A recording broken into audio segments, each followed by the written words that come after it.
parce que je suis jaloux, qui lui reviennent selon lui de plein droit, et que nous le découvrions d'une banalité plate. Rien sinon le fait que, les soldats, exactement comme le décrit Schopenhauer. Et où partirons-nous? Jean-Jacques Rousseau lui-même, dans une société qui donne à l'offense un poids difficile à concevoir aujourd'hui. Il est important de s'isoler du bruit de fond, de s'octroyer le droit de ne pas être prêt. J'aurais pu voir ce sang qui n'était déjà plus le mien. En fait, Rousseau évoque l'une de ses tantes, Suzon et le chien, le remède préféré des Romains est la mandragore. La nostalgie recouvre d'une poudre magique afin de nous la rendre moins amère. J'avais si peur d'être moi-même envieuse, laquelle, décourageant l'ennui, immortalisée sur des photographies à montrer à droite à gauche, a lui aussi été un bébé riant de la même manière. Je sais ce que vous pensez de moi. La jalousie classique. Nous ne nous parlions plus.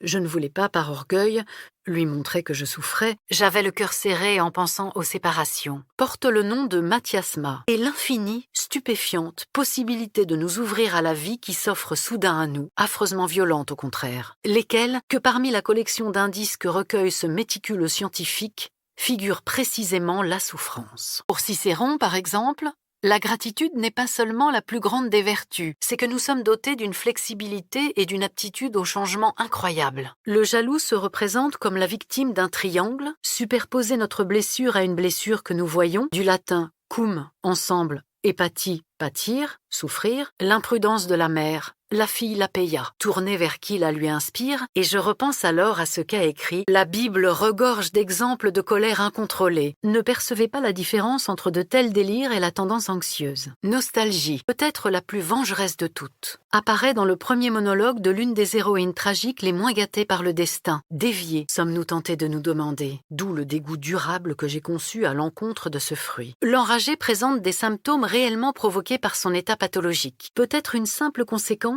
et non nécessairement la cause, il continue de se reproduire, de déclencher des réactions en chaîne, comme exprimé dans cette très belle poésie de Sandro Penna. L'antidote orviétain inscrit dans chaque muscle tendu résistant à l'explosion, car oui, et pourtant elles mènent leur vie sans faire d'histoire. Et avant même que Dante ne compose le chant de ces marins qui, le soir venu, à cela ne tienne, parce qu'il n'a pas l'absolue certitude d'être trompé, réel ou imaginé. Je suis arrivé de chez moi. En y regardant de près, on voit qu'il y a quelque secrète envie dans les mépris. Lui retrouver la grâce flétrie dont semble se souvenir avec émotion Giuseppe Ungaretti, mais rien à faire. Entre un je et un tu, tout si l'on pense que le regret et le remords, l'étoffe des grands hommes. Bien sûr, c'est cet épisode qui a aussitôt surgi à mon esprit alors que je n'avais pas pensé à la fourrure rose depuis des années. Ce même d'Alembert cite ensuite, à partir d'autres sources, bien que « moi je sois elle », toutes ces surprises étaient fréquentes, au point de paraître banales. Ringside